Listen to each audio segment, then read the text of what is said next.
कर लें तो पाकिस्तान के मेजर इश्यूज कौन से हैं? हाँ, थैंक यू हामद साहब।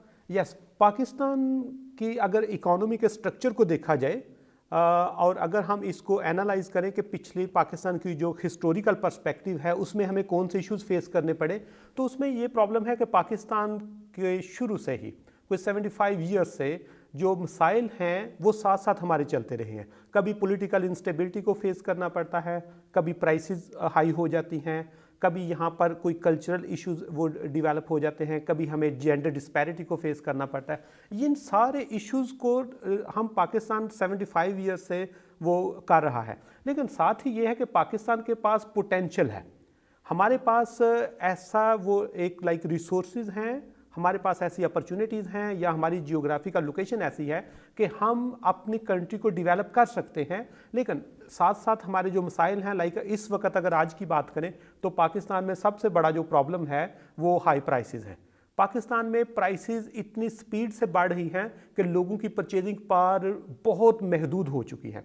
और प्राइसेस हाई होने में जो सबसे इंपॉर्टेंट रोल है नंबर 1 में कि पेट्रोल प्राइसेस, पाकिस्तान में पेट्रोल की प्राइसेस स्पीड के साथ बढ़ती जा रही हैं, जिससे हर बंदे की जो वो लाइफ है वो डिस्टर्ब हो रही है। दूसरे नंबर पर पाकिस्तानी रुपीज़ जो है ये डीवैल्यू हो रहा है। पाकिस्तानी करेंसी की वैल्यू कम होने से भी हमारी प्राइसेस जो हैं वो बढ़नी शुरू हो गई। और तीसरे नंबर पर पाकिस्तान में बेसिक नीड्स लोगों की एक्सेस से निकल चुकी हैं। लाइक अगर हम रोटी कपड़ा मकान, बेसिक हेल्थ और बेसिक एजुकेशन की बात करें तो आम बंदा जो है उसके लिए इन चीज़ों को एक्सेस करना उसके लिए पॉसिबल नहीं। वो बड़ी मुश्किल से अपनी 2 टाइम की रोटी पूरी कर रहा है, क्योंकि अगर पाकिस्तान में देखा जाए तो पर कैपिटा इनकम तकरीबन $1500 तक बनती है एनुअल।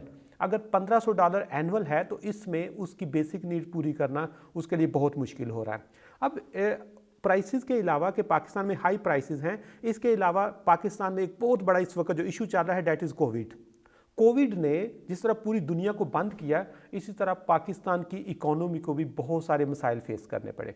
अगर पाकिस्तान में देखें तो कोविड के बाद पाकिस्तान में अनएम्प्लॉयमेंट लेवल बहुत हाई हो गया। नंबर 2, पाकिस्तान में जब चीज़ें वर्चुअली ट्रांसफ़र हुई तो हमारे लोगों के पास वो स्किल नहीं थी, हमारे इंस्टीट्यूशन उस तरह वेल इक्विप्ड नहीं थे, जिसकी वजह से हमारी क्वालिटी एजुकेशन जो है वो भी डाउन हुई। तीसरे नंबर पर कोविड ने हेल्थ इश्यूज़ को इंक्रीज़ कर दिया कि लोगों की इम्यूनिटी कम हुई।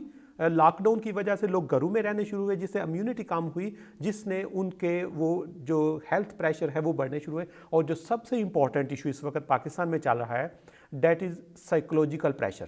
पाकिस्तानी लोगों को साइकोलॉजिकल प्रेशर इस वक्त इतने ज़्यादा हैं, और साइकोलॉजिकल प्रेशर के बिहाइंड सबसे बड़ा फैक्टर इकोनॉमिक प्रेशर होता है। और इस इकोनॉमिक प्रेशर में वो लोग जो अनएम्प्लॉयड हैं वो डिस्टर्ब हैं, जो डेली वेजर हैं वो डिस्टर्ब हैं, जो फीमेल हैं जो सिर्फ घर को मैनेज कर रही हैं वो भी परेशान है, और सबसे इम्पॉर्टेंट जो यूथ है उसका जो कंडीशन है वो बहुत वल्नरेबल है।